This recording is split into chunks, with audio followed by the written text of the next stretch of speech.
శివుడు యమధర్మరాజుని ఎందుకు చంపాడో మీకు తెలుసా? అందరి ప్రాణాలు యముడు తీస్తాడు. యమధర్మరాజు పేరు చెప్తేనే లోకమంతా భయంతో వణుకుతుంది. అలాంటి యముడు ఒకరోజు మార్కండేయుడి ప్రాణం తీసేందుకు వచ్చాడు. మార్కండేయుడు శివలింగాన్ని గట్టిగా కౌగలించుకొని, నేను పరమశివుడిని పట్టుకుని ఉండగా, ఓ యముడా, నువ్వు నన్ను ఏం చేస్తావురా అని అంటాడు. ఆ మాట విన్న యముడికి విపరీతమైన కోపం వచ్చింది. అంటే నువ్వు శివలింగాన్ని పట్టుకుని ఉంటే నేను ఏమీ చేయలేనని అనుకుంటున్నావా అని అరిచి పాశాన్ని మార్కండేయుడిపై విసిరాడు. మార్కండేయుడు శివలింగాన్ని గట్టిగా కౌగలించుకుని ఉండడంతో ఆ పాశం శివలింగానికి కూడా పడింది. పడేటప్పటికి చూశాడు శంకరుడు.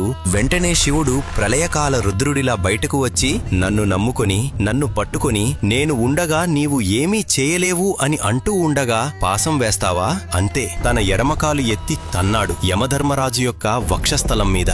దాంతో అందర్నీ చంపే యముడు అక్కడికక్కడే మరణిస్తాడు. కాని యముడు లేకపోతే చావు బ్రతుకులు ఆగిపోతాయి అని భయపడి దేవతలందరూ వచ్చి శివుణ్ణి ప్రార్థించారు. అప్పుడు శివుడు కరుణించి యమధర్మరాజుని తిరిగి బ్రతికించి, నా భక్తుల జోలికి వెళ్లవద్దు అని హెచ్చరిస్తాడు. ఫ్రెండ్స్, ఓం నమః శివాయ అని కామెంట్ చేయండి.